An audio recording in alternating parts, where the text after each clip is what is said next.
Hey bro, today I want to talk to you about how to conserve your willpower and make the most of it.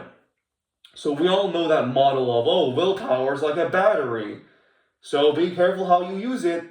The top CEOs wear the same things every day because they want to conserve their willpower.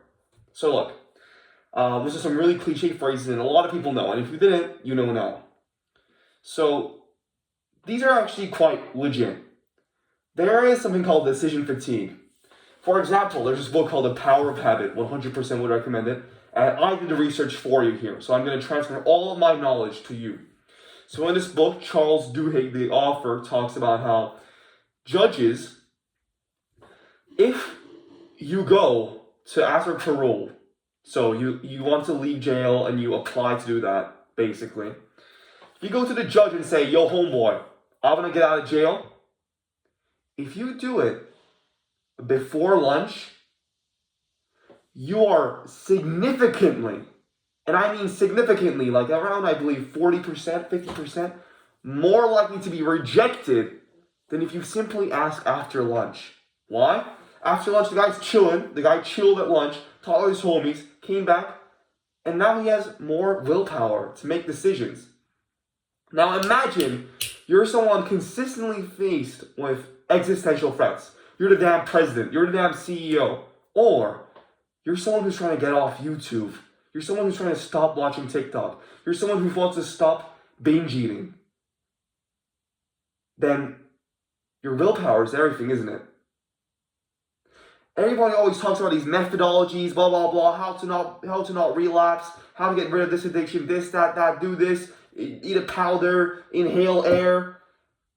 You should inhale air, but what you really need to be doing is figuring out, how do I maximize my willpower? Because willpower, the phrase of discipline, is basically willpower. There's not much difference between willpower and discipline. So the more disciplined a person is, the more willpower they have, and vice versa. So to increase your willpower, there's one trick that really helped me, and that's this. You should always make the decision ASAP. This is for both big things and small things. Let's say, hypothetically, there's some clothes on the floor. You came out of the shower, there's some clothes there, and you're going to order food. So normally, you're going to have to put those clothes away either way. You're going to have to put them in the laundry basket either way. Nothing's going to change. You're still going to do that task. But instead, you look at them, you hesitate for a moment, and you go order food. Or you do X, Y, Z, whatever the hell you wanted to do. That's like minus 1 million willpower right there. Because you didn't make that decision, you had the fatigue of trying to make a decision, which is way worse than a yes or no. Way, way worse. The fatigue of being stuck between two choices is way, way worse. But at the same time, you didn't make a decision. So you got the minus willpower without doing anything. That's a huge thing. And this is a really small thing, right? Just picking up the clothes. It's really easy to do. Because you didn't do it, say, you're gonna binge eat that day because you don't have the willpower. And it might sound really, really, really far-fetched, but think of it this way. You got $100 in your pocket, and when you're going by work, you drop $1 on the floor and don't reach to pick it up.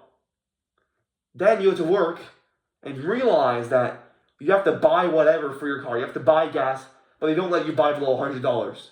Now you have $99. You can't buy the gas. What the hell do you do? So that $1 is quite precious. And here, that ounce of willpower is everything. Is a difference between relapse and no relapse. So I think this will really help you, bro. That is a way to conserve willpower.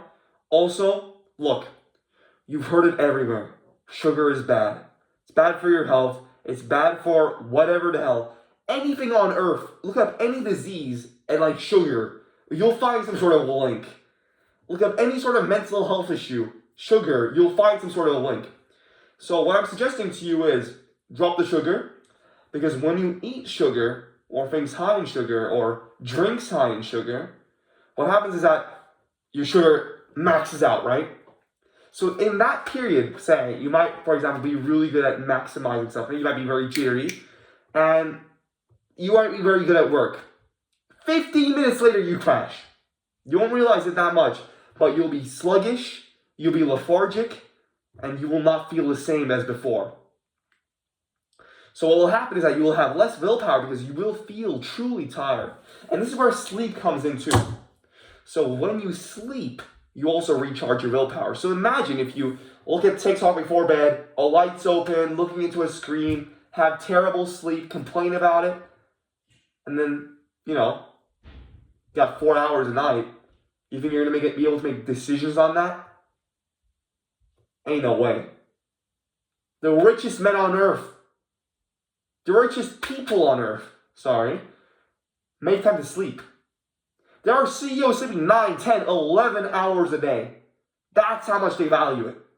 Because with sleep, everything just skyrockets. And I'll actually do a new video on sleep very soon.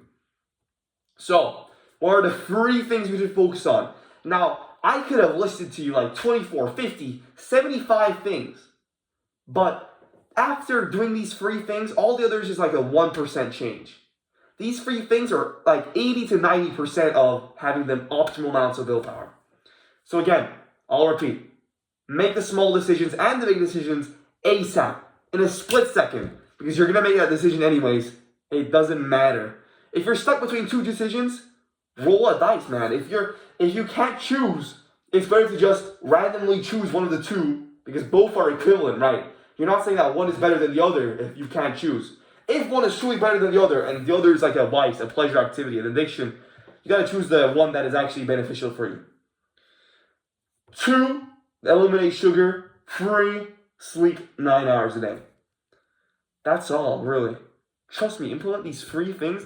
Not only willpower, even in your workouts, in the amount of fat you have, your metabolism, the way you speak, the way you think, the way you feel, everything will change. Anyways, homie, I hope you benefited from this video. I'll see you very, very soon. Remember, there is no other way. See ya.